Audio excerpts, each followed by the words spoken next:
Olá, pessoal! Hoje o Meio Dia Sem Meias Palavras tem muito a ver com o movimento dessas últimas semanas. Transtorno de ansiedade generalizada. Talvez é uma das coisas mais comuns que eu tenho atendido aqui no consultório. E na maioria das vezes, transtorno de ansiedade ligado à obesidade. Uma coisa vocês vão colocar na cabeça, gente. Enquanto uma pessoa acima do peso não controlar a ansiedade, ela não vai controlar a sua compulsão alimentar e não vai conseguir se manter no peso. Então, sem tratar a ansiedade, eu não consigo que você se torne uma pessoa no peso ideal, que você fique magra, que você comece a comer direito e ficar no seu peso que você tanto almeja. E tem muita gente magro também com transtorno de ansiedade generalizada. Então vamos conversar um pouquinho sobre ansiedade? Temos outros vídeos aqui, depois eu vou até subir os antigos para vocês começarem a ter uma ideia do que é isso. Ansiedade, gente, está muito ligada à palavra medo.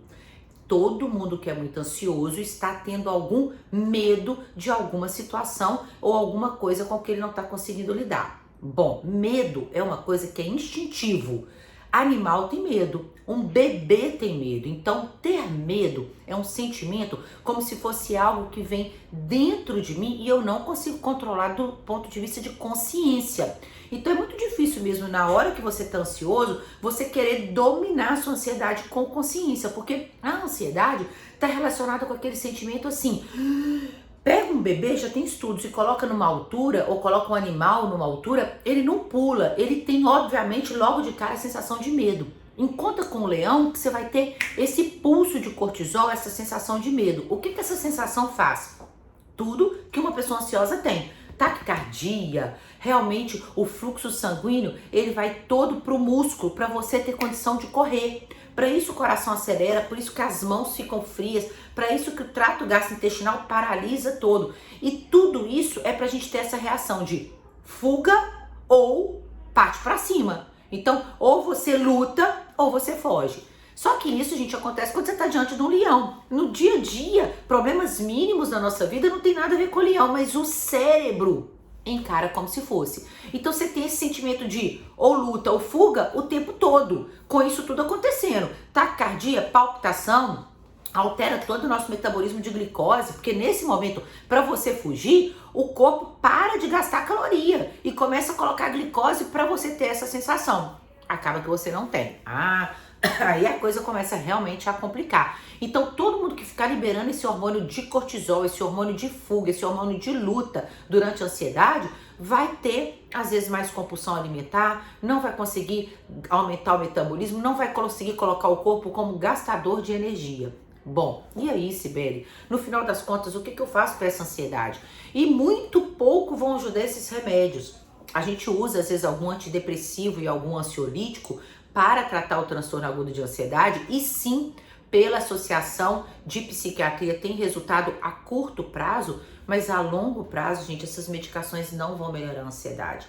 Para melhorar a ansiedade, a gente tem que tratar tudo de dentro para fora. Então, a primeira coisa que a gente tem que começar a pensar é em mindfulness. O que é mindfulness? É ter controle dessa mente, é ter controle sobre o aqui e agora. Ai, Sibeli, eu nunca ouvi falar de mindfulness. Procura, compra um curso, se informe mais, comece a colocar sua mente nessa realidade. Segunda coisa, meditação. A meditação realmente consegue colocar o corpo sobre um domínio do aqui e agora. Consegue principalmente linkar respiração,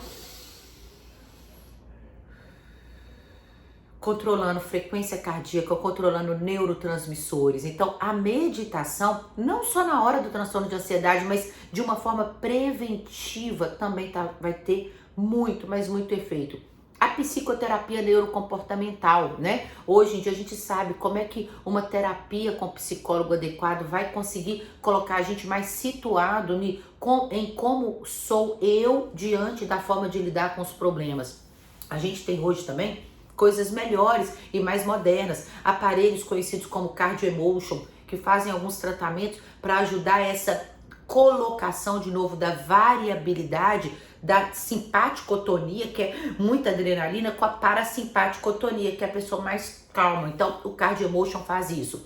E temos também outros tratamentos complementares, como o Reiki, Essa meditação mesmo que eu falei, se você não sabe meditar sozinho, tem um aplicativo chamado Lojong, Lojong. Esse Lojong tem lá algumas coisas até mesmo grátis para você começar a ter controle sobre essa mente, a começar a ter um controle maior desses sentimentos. Bom, o papo hoje era rápido sobre isso. Eu vou tentar semana que vem combinar com alguns profissionais de terapia neural, sobre esse cardio emotion, sobre reiki, pra gente entrar aqui e fazer umas lives, para eu te dar mais armas, mais ferramentas para conseguir trabalhar com ansiedade e não ficar refém de remédio. Porque, como eu falei, não é a opinião da doutora Cibele, a própria Associação de Psiquiatria deixa bem claro que as medicações podem controlar na fase aguda.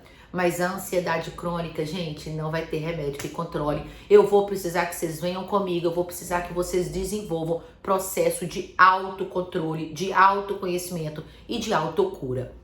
Beijo grande e até o próximo Meio Dia Sem Minhas Palavras. Beijo!